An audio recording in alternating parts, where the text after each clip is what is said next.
Welcome back, everybody, to the HorrorScope podcast. I'm your host, Hunter Chambliss, and my co-host, as always, Russell Howell. How's it going, man? It's going good, man. Looking forward to another great episode, and what better way to do it than Jordan Peele's follow-up to the great film Get Out. We're talking about Us. So I'm looking forward to it. This movie has a lot of hidden meanings, and I'm hoping to really just decipher all this movie. So yeah. Oh, yeah, it's definitely going to be fun. And we have a special guest with us from the Schmoedown. Please welcome Jeannine The Machine. How's it going, girl? Hello. Hi, I'm good. Thanks for having me. No problem. Thank you for joining us. All right, so pretty much we're just going to start off with a quick synopsis. My God, I cannot say that word.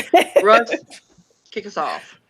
Yeah. So the movie pretty much opens out where we see what? Oh, you were laughing. Okay. Anyway, no. So the movie opens. The synopsis of the film, the tongue-tying word that Hunter can't say.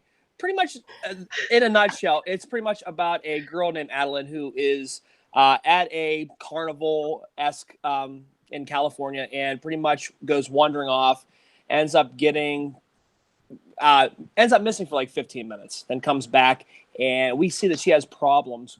We see that her mom and dad are talking like a guidance counselor, saying pretty much that, whatever had happened in that 15, 20 minutes has really messed her up.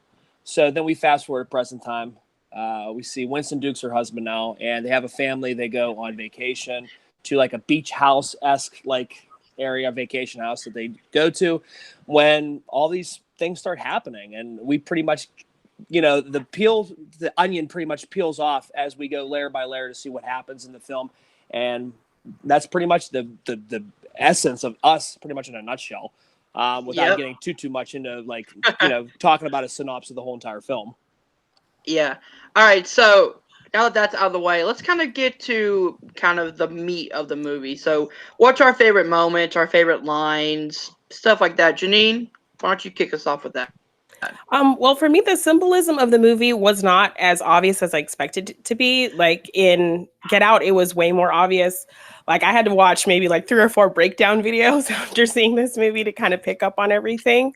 Yeah. I really liked the scene with the other family and their doppelgangers coming after them, and just like the whole creepy aspect of playing Beach Boys' Good Vibrations. Like that just made it even more creepy. Yeah, seeing the twins laid out kind of like the twins from The Shining. The whole sequence, her just crawling, trying to get away, like that whole sequence was this wasn't as scary as I expected it to be, and this was probably one of the more kind of creepy, scarier scenes. That's why I liked it. Mm-hmm. Russ? I agree with what Jeannine said. Also, you can kind of see that Jordan Peele has a lot of paying homage to some of the movies he really loves in the film. Mm-hmm. And that's what's so great about it. Kind of how, like Jeannine said, with obviously the Shining twins, and just at the beginning of the film where we see like Nightmare on Elm Street on VHS on the side. It's one of like Jordan Peele's all-time favorites.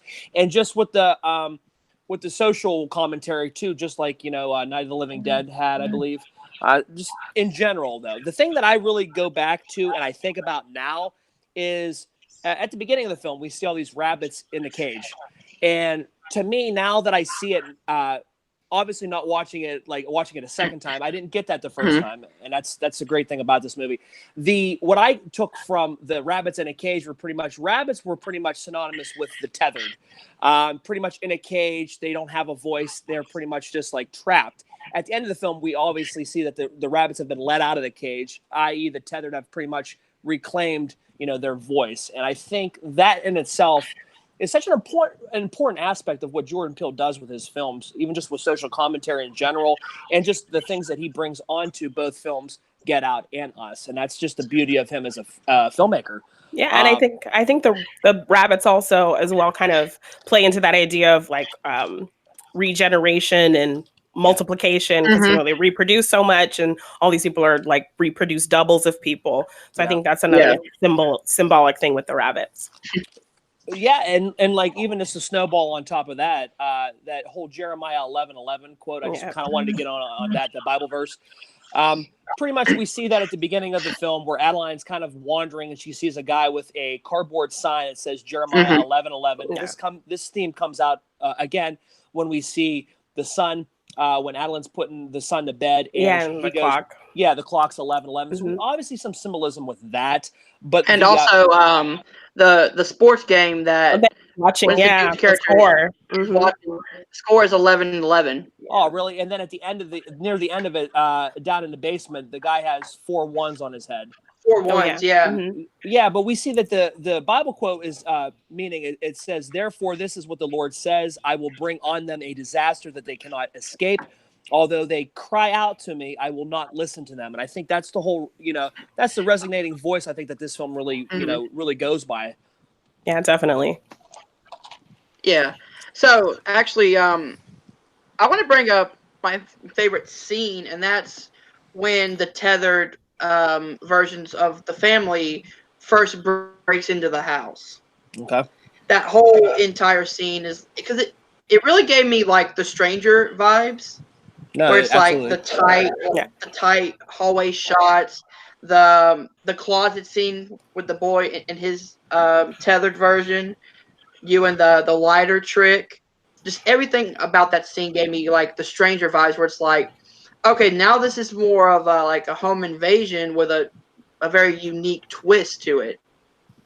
Yeah, no, that was a really good scene. Probably one of the more scary scenes. And going back to it, that's a scene that's really great to revisit once you've seen it and you kind of know the twist. So then when you go back to it, you can kind of pick up on things she's saying and get a lot of more of those visual clues.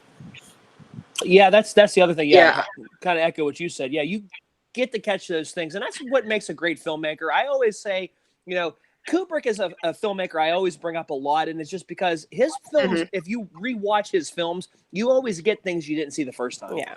And I think that's what really brings a great filmmaker, around. And I think that Jordan Peele has that same aesthetic. It may not be as upfront as Get Out was. This is a little bit more of a, you really have to dig. Definitely. To figure out what, Peele's trying to convey. And, even that whole Hands Across America thing, which I didn't even really know about, but my wife grew up, because obviously my wife's older, but she actually remembers when this was going on in the 80s. I was 3. So that tells you. That shows you the age gap. But anyway, the whole Hands Across America thing at the beginning of the film that we see, pretty much to our listeners, it was just a big public event that was held in 1986. And it was pretty much about 6.5 million people held hands for 15 minutes in attempts to form a human chain across the United States, pretty much just speaking upon poverty and stuff like that. Which, I mean, you think about it now, that would never happen now. No. Everybody's like, I don't got time for that. Seriously, and it's completely crazy that they were able to make a chain from California to New York, which is completely amazing. Yeah. Yeah. Oh, yeah. But yeah, the fact that was kind of like the one thing that she had, because she's a little girl, so she's she made this whole plan based off of her T-shirt because that's all she had, when she went down there. Yeah. So let's just go down to the twist, because why not? Because there's a lot we can dive deep about this one. So pretty much the twist of this movie is the real Adeline that we've been following turns out to be the tethered version, and the one. All right, how do I explain this? Well, the one that was down there was the real Adeline. Yeah, because you later find out, and the thing that you really, I think you start seeing the beats that Peele does. Even when and somebody even mentioned this when they were listening to "I Got 5" on it in the car, her whole count was off. Somebody was saying that when she was snapping her fingers, her beat was off.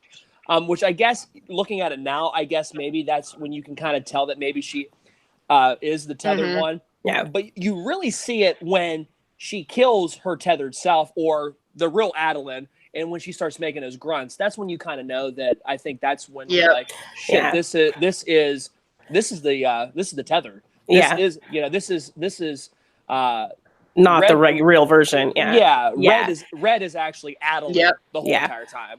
And then even when you get it.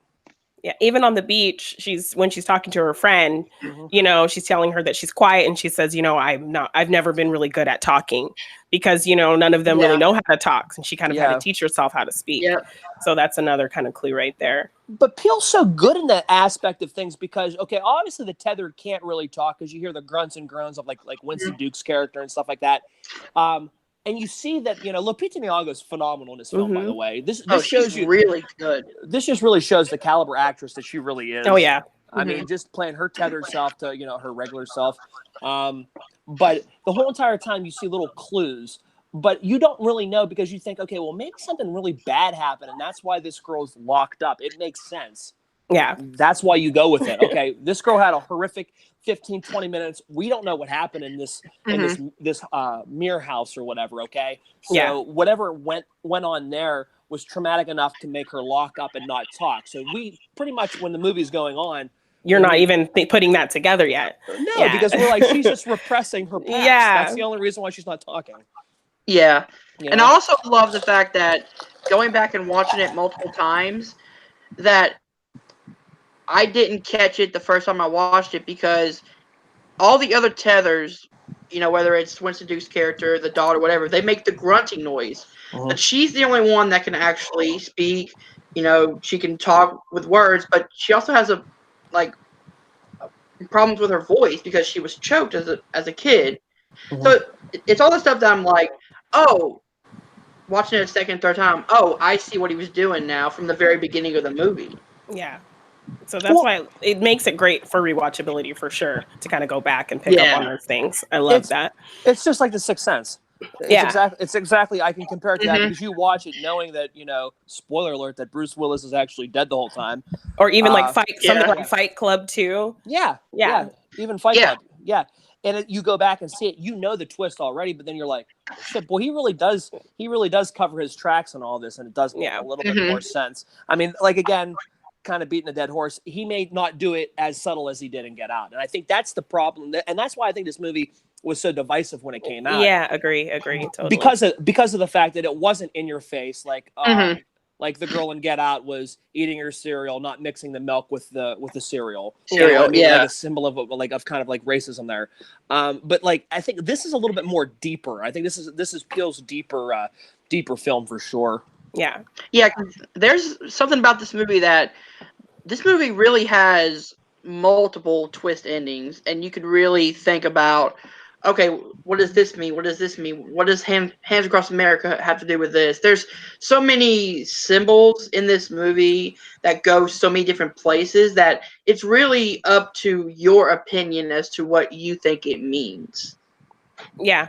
And have you guys heard the theory that the son, he is tethered and he's switched? Yeah. Yep. Yes. I love that theory. I do, because at the end you see her looking over at him and it's almost like he knows. Yeah. Yeah, because he does this and then puts the mask down on his face. Like he kind of knows. And he's kind of the one who knew who they were when they're like, who are these people? And he's the one who says they're us. Yeah, it's us. Yeah. Which, I mean, I get it, but to me, I like to think that she was the only tethered, and everybody else was not. Everybody else was themselves. But then you look about it, and I go back to the beginning of the film when they talk about a lot of the abandoned underground and stuff like that. About it's stretches for miles and miles, obviously. And we see that little fragment of area where we see Adeline's character going down.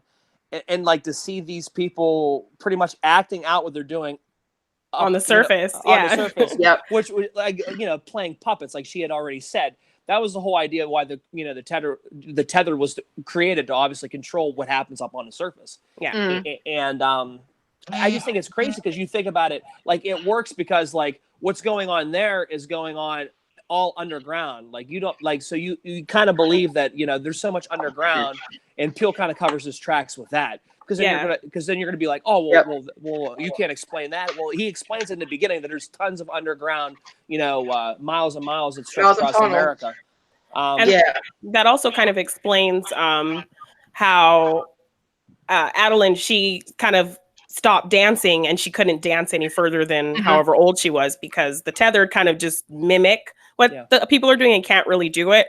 So then when the real Adeline is dancing, she's a real person from above, so she can continually dance and get better and impress everybody. Whereas the Adeline above, the fake one, she couldn't. Yeah, so she can't because she's like a puppet and pretty much her strings were pretty much cut off and she can't. Yeah. Yep. No, I totally agree. So I was actually watching Film Theory. I don't know if you guys watched that or not, but there was this theory that Us also has a undertone of the America's like want to have the big things, like the big expensive things, because the big boats, the big beach house, everything like that. And it's like, what? All right, this is what America strives for, and they finally reached it, and now their tethers are here to bring them kind of back down to reality. I could see that, especially with that couple, the couple that are their friends. Yeah, I could definitely see that they're an embodiment of excess and too much, and which makes sense because I think about it like with us, like we're the tethered, and society as in a whole, the media and whatever sells us on what we need to do, what we need to buy, where we need to spend our money at, and we're pretty much puppets in that whole entire monopoly. You know what I mean? Yeah. And I see where Peele was kind of going with that social commentary on that, and again. When you peel the movie apart, you really see, the different layers. I think that Jordan Peele was trying to do, and I think that in itself really speaks volumes of what type of filmmaker he is. Yeah. And the Us can also be U.S. and Hands US. Across America. Yep. It's very based in America and how people act and things that we do. And like, would red maybe be the bloodshed that we've what I mean? like seriously, like the red clothing, would it be like the bloodshed that we've endured as a country? Maybe, I don't know. Yeah, that's why. And there's a lot of things like that you can kind of put your own thought into and see it your own way. Because I was watching things that were saying like the red jumpsuits were kind of her embodying maybe Michael Jackson because she loved Thriller. She had the Thriller shirt, and she was kind of trying to mimic his outfit. That's why they had the one glove because of him. That makes sense. She was her whole plan was based off of just the little things that she remembered and little things she had from the service. Yeah, and then the snowball on that. I think the scissors were used because they're tethered. The scissors are, if you take them apart, they're one of the same. You put them together, they're together. So that's it's tethered. It's a weapon. I think that's maybe why Peele maybe used that as a weapon. Yeah, it's like something symmetrical, but it also it has the ability to split something up. Yeah, and still be equal. So I think that's brilliant looking back on it now. I'm trying to think there's another. When did you realize? Okay, upon watching the first time we watched it, we didn't know that Adeline was red. I don't think any of us saw that coming. I mean, I'm not gonna I'm just not speculating. I'm pretty sure. I see some of these people will brag online. Oh, we caught the twist. There's no way in hell you caught that twist. No, there's no way. But watching it again, there are little clues. Like I said, when she starts singing and she's off beat. I also there's also another. There was another mention about that. I Got Five on It was a song that used to be well known, and the guy's pretty much a nobody now. It's almost kind of like the Tethered. You know what I mean? Yeah, they've just been forgotten. They've been forgotten, and I think that's where I think Peele was trying to use that as kind of almost an analogy, so to speak. When the daughter's double is in the tree and she's dying, she's kind of seems sympathetic to that. So that's another kind of thing you notice, why? Yeah. Because she's one of hers, so of course she's going to be kind of sympathetic when that happens. Yeah. All right. The time that I really got that, before the twist and actually going back and rewatching it again, was actually because Red can talk and the others can't. That's what really went in my head. Okay.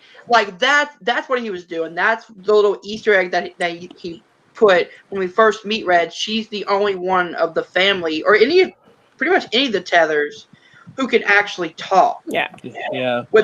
And especially with the crushed throat, you're like, oh, okay, the Hall of Mirrors, and I'm like, okay, I see what's happening now. Yeah. No, that is smart. What what Peele does with this movie.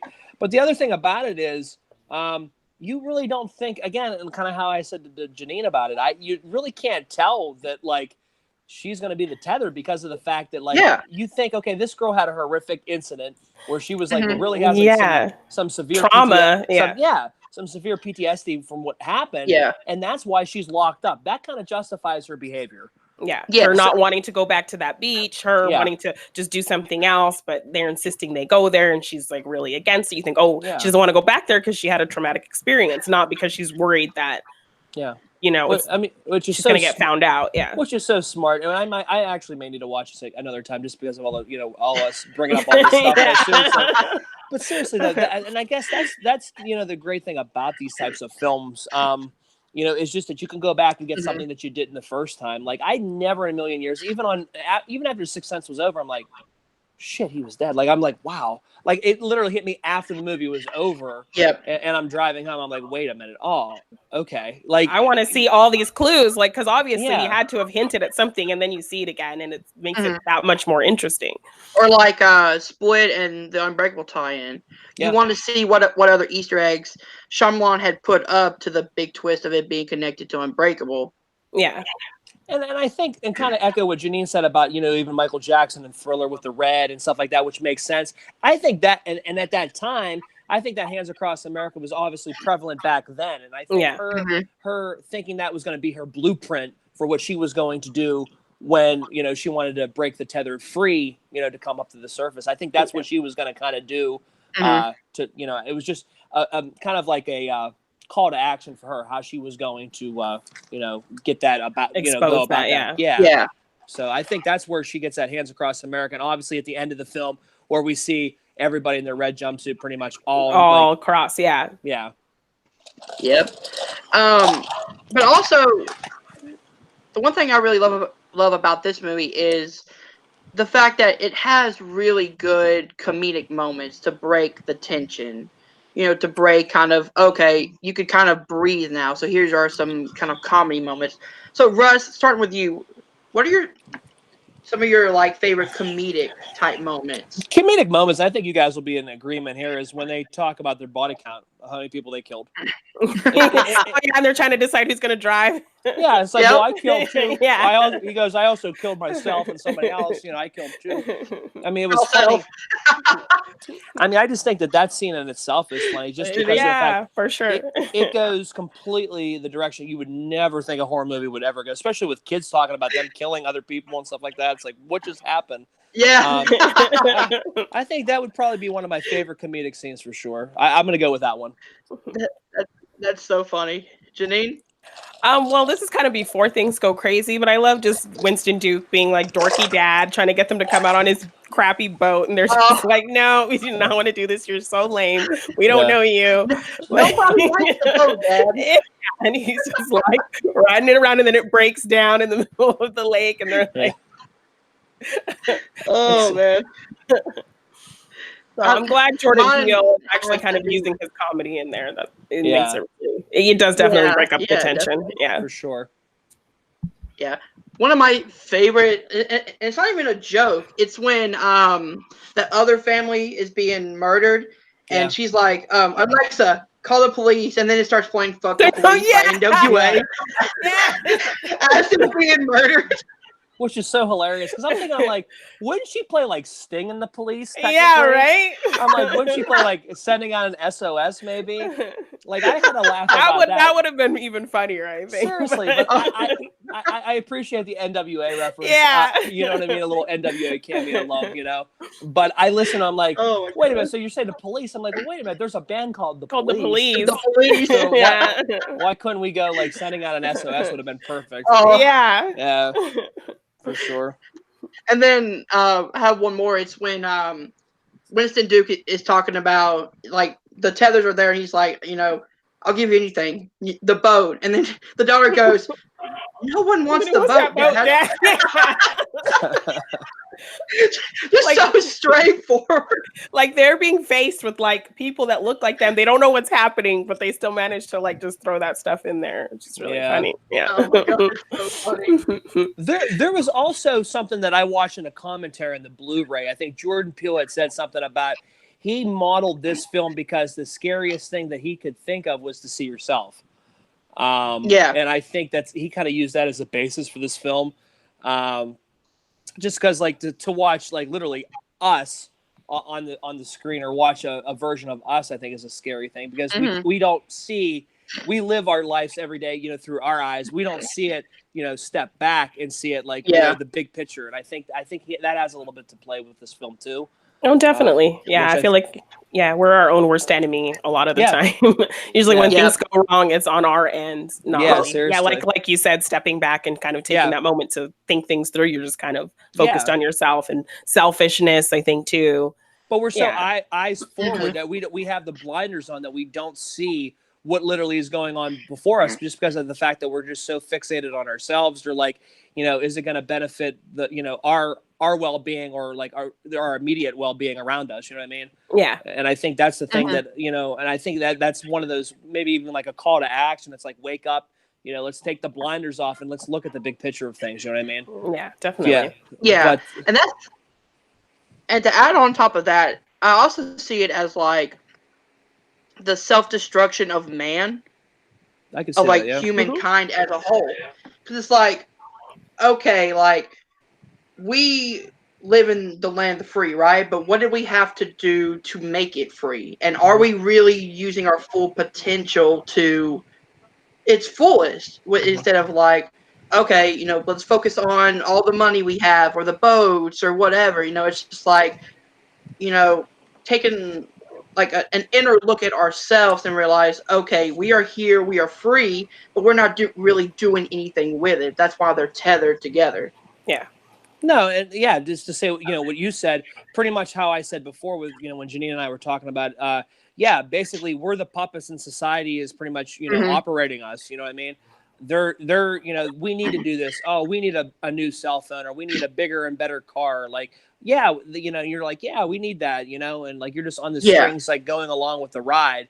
But if you break free from it, you can be your own person and think, you know, logically for yourself, and not be, you know, not have to live within, you know, pre-imposed rules on you and stuff like that society creates on people, you know what I mean? And again, like I said, this is a social commentary. I think you can get so many different things out of this, just like Get Out. Obviously, it may not be as transparent, but the messages are still there. Oh, yeah. And I obviously like to think of, like, I'll even throw Kubrick back into it. 2001: A Space Odyssey, the beginning of it, was like almost kind of like, you know, the destruction of man or whatever, because like we are wanting the bigger and better things, and we want, you know, technology with because it has that hand in the play with like technology, and like technology is our own worst enemy and stuff like that.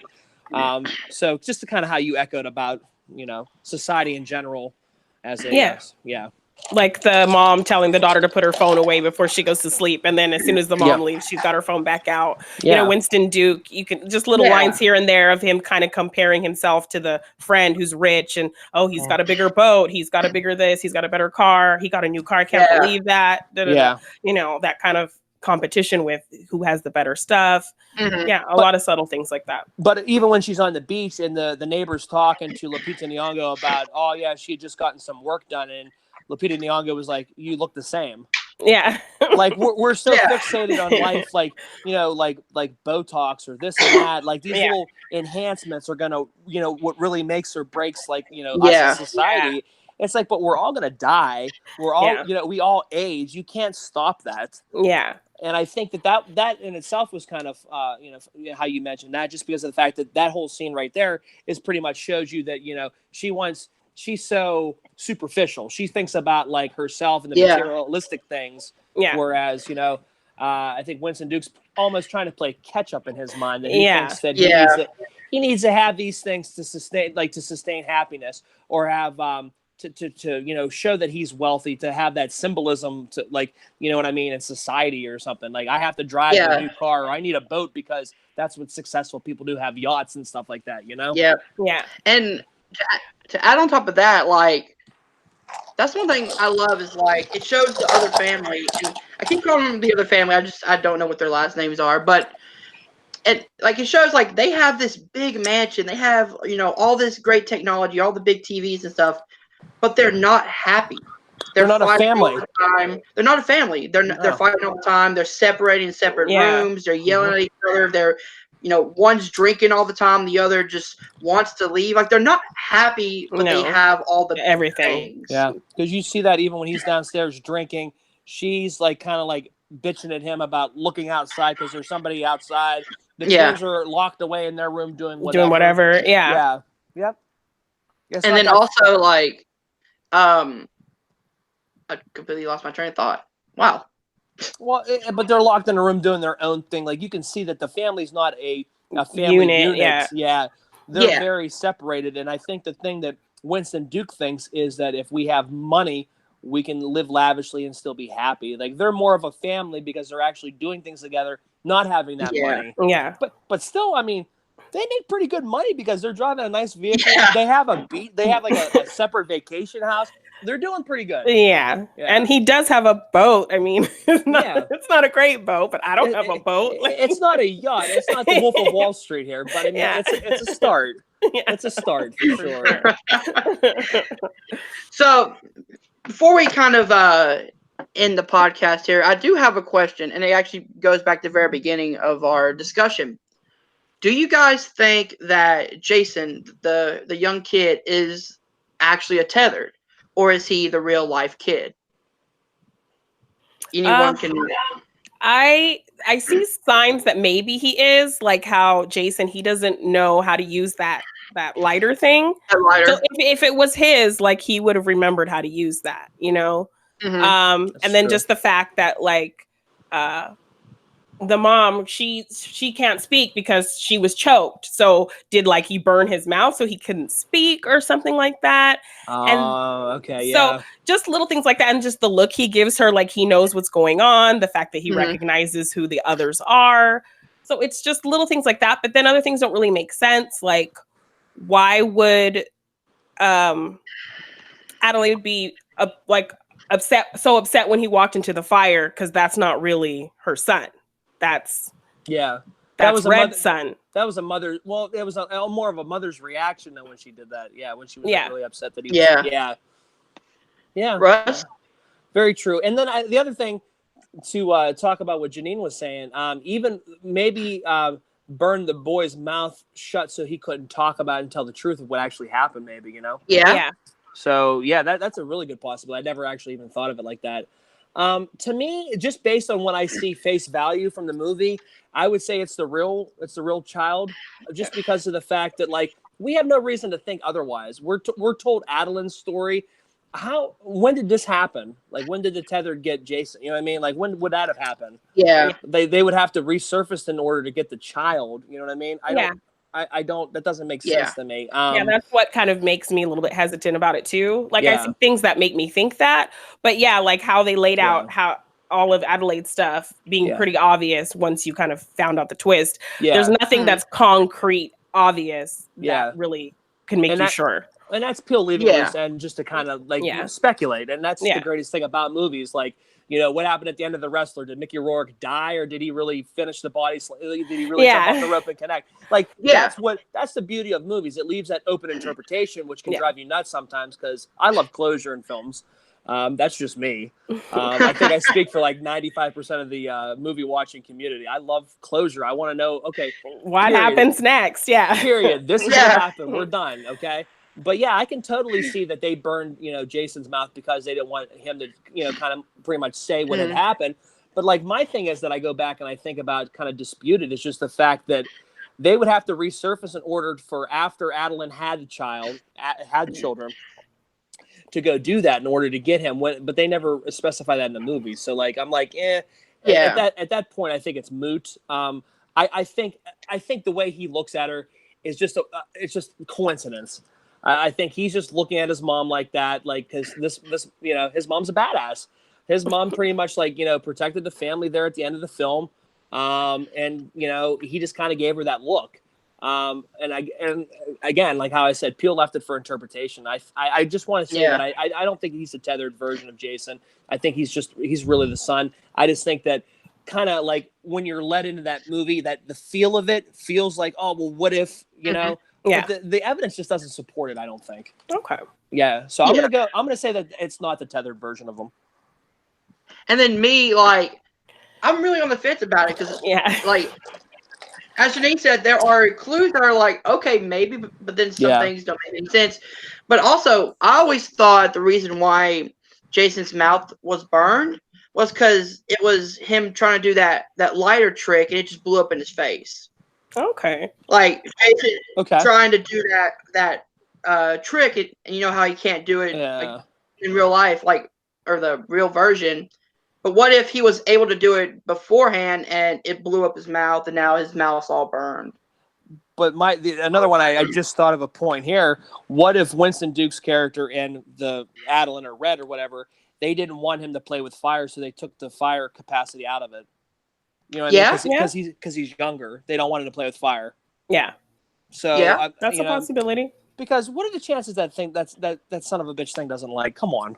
He's the whole entire film. It's gonna the entire movie. It's gonna accidentally go. He's gonna accidentally do it once. I mean, come on. So I wonder if they maybe took the fire making ability out of the lighter just because they were like, he likes to play with it. It's a comfort thing for him maybe, and he won't get hurt because it can't light on fire. Yeah. So maybe that. I don't know.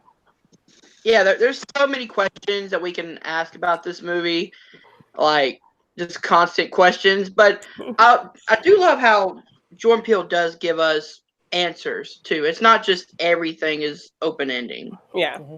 Yeah. All right, so let's get into kind of our closing thoughts. Janine, kick us off with your closing thoughts on the movie. I didn't enjoy it as much as Get Out. I feel like, they put a lot on you to have to kind of figure things out, which is not a bad thing, but I liked that Get Out was more clear with their symbolism. Yep. But when an ambiguous ending is done well, I do really enjoy an ambiguous ending. So this one worked for me. So I didn't like it as much as Get Out, but I did really enjoy this movie. There were a lot of really smart choices, a lot of smart symbolism there. And I do like the ambiguous ending. Russ? Yeah, kind of echo what Janine said. I mean, obviously, I made it known. I'm a Get Out fan. I enjoyed Get Out. I love everything's right in your face. And you have to dig a little bit more for us, but that's not saying that this movie isn't a good film. I mean, when you have a first movie like Get Out, the pressure's immense to try to follow it up with a movie. And us, I mean, most people that direct movies that would kill to have a movie like us. I mean, like, and that's the second feature film right out of that Oscar winning Get Out. So to me, it's like one of those things where us does. It's entertaining. There are a lot of questions you ask yourself. There are some things that you could consider loopholes in the film that aren't really tied together, that aren't answered fully. And I think that in itself is kind of something that, again, how I said I like closure. Janine likes closure too. Us doesn't give you that. There's like a lot of things that are up in the air. Or that can be misinterpreted interpreted differently from your perspective. Yeah, because movies are so subjective, as a whole, and it doesn't. What I see as something, that you may see in us that I look at it a different way. Yeah, there were a lot of things like that, and there's a ton of things in that, like maybe too much. But it's not to take away that this film is a good film. Is it going to be in my top 10 of the year? Probably not. I would put it in the honorable mentions for sure, just because I still think that this is kind of slowly redefining the horror genre. Because I know, like, Hunter, you like to think Get Out is a horror movie. It's not, but it's a horror thriller, but it's more of a thriller. But this film plays a little bit more like a horror film, but it borrows a lot of tropes from movies of the past, i.e. The Strangers, or even The Shining with the twins, and just like different movies like that. That just shows Peele's love of horror, the horror genre, obviously. But to me, I just think that this film is the weaker of the two films. But by any means, this is still a good film. I mean, and if anybody can make the movie Us, and say, hey, this movie is a decent film, or like a good follow up to Get Out, I think they'd be pretty proud of that. So. It's a good film. Definitely has its problems. Definitely has a lot of questions that are like loose ended that aren't answered. But all in all, it works. Yeah, and I'm more on the fence about this one because I don't know which one I like more, Get Out or Us. Because with Us, I love the idea of kind of coming up with my own theories and coming up with what does this movie mean to me, instead of like, well, in Get Out we know what the movie's about, and it does kind of force it down, and that's not a bad thing. I lean towards movies where I like to give my own interpretation of the movie. Like, what does this mean? What does this mean? What does this mean? And but also Get Out, because it is so direct, it can do more things with its storyline. It can have more fun. It can poke fun at itself. It can also give really great dramatic moments. So I'm not going to say which one I like more, because I think both are incredible thriller, horror movies, whatever you want to say. But overall, I think Us is a well-paced, and the pacing of this movie is really good too. You're never bored throughout this movie. Yeah. Great, scares, great, a fantastic lead with Lupita Nyong'o. Winston Duke kills it as always. The acting is fantastic. The horror, the scares, the scale of this movie is epic and big, and overall, I really love this movie. You could even say the score kind of takes what it from his predecessors, i.e., like Alfred Hitchcock's Psycho, or even like a John Carpenter-esque like Halloween. Oh yeah. Some of that score that I got, like even the one time when I think she is the daughter is out right by the car and her tethered. They're like, and how creepy her eyes! Like her eyes are like real bright, like wide open, like staring at you. But they play that horror-esque, like that type of that score, which kind of reminds me of, it's almost like a call to paying homage to the horror films of yesterday. So I kind of like that how Peele does that. Yeah, that's a great score. Yeah, without a doubt, amazing score. All right, guys, so let's get into the horror corner. This is what we very cheesy title, I know, but it's Russ's turn to tell us what movie he picks for next week. Are you ready for this one? Because I've never seen this film, and maybe Jenny's going to be really shocked too. I'm going to pick The Witch for next week. I did not see it. I know it's one of A24's jewels. I love that movie. And I never saw it. It's just one of those ones where it was like, I never got around to it. There's so many movies released every year. It was just one of the ones that kind of fell on the radar. A lot of people talk about it, how scary it's supposed to be. I usually don't buy the hype because I get disappointed when I do. But I'm gonna go with The Witch. I'm kind of curious about it. I want to watch it. It gives me an excuse to see it. So yeah, that's gonna be our review for next week. Awesome. Ooh, that's gonna be a fun one. Great pick, Russ. All right, guys, so let's get into the closing plugs. Let's start off with Jeannine. Where can people find you online? You can find me on Twitter and Instagram at Jeannine The Bean. And I have a podcast with my friend Morgan Robinson called Morgan Hasn't Seen, where my friend Morgan basically hasn't seen anything. Oh, wow. Yeah, so we pick like a related series of films. Nice. I'm going to have to download it. Yeah, so right now we're doing the Fast and Furious films leading up to Hobbs and Shaw. Yeah, nice. Watched all of them, and then we're going to watch Hobbs and Shaw as our bonus film. Nice. Yeah. So it's a fun show because he hasn't seen anything. He never saw the John Wick movies. We did 6 early MCU movies he hadn't seen leading up to Endgame. I don't think he saw the first 2 Thors. He didn't see any of the Iron Man movies. He hadn't seen the Incredible Hulk. So that's how the series started, when he told me he hadn't seen those movies, and I'm like, what? Endgame's coming out and you haven't seen those? Was he in the cave with Tony Stark in 2008? I think he was, because All right. Wow. So that's kind of what bred the show was. Yeah, that's awesome though. So really check cool. it out on the It's a Wonderful podcast feed. So for sure. Yeah. All right, Russ, where can people find you online? I too do a podcast with Mr. Chance Ellison. It's Notorious by Chance.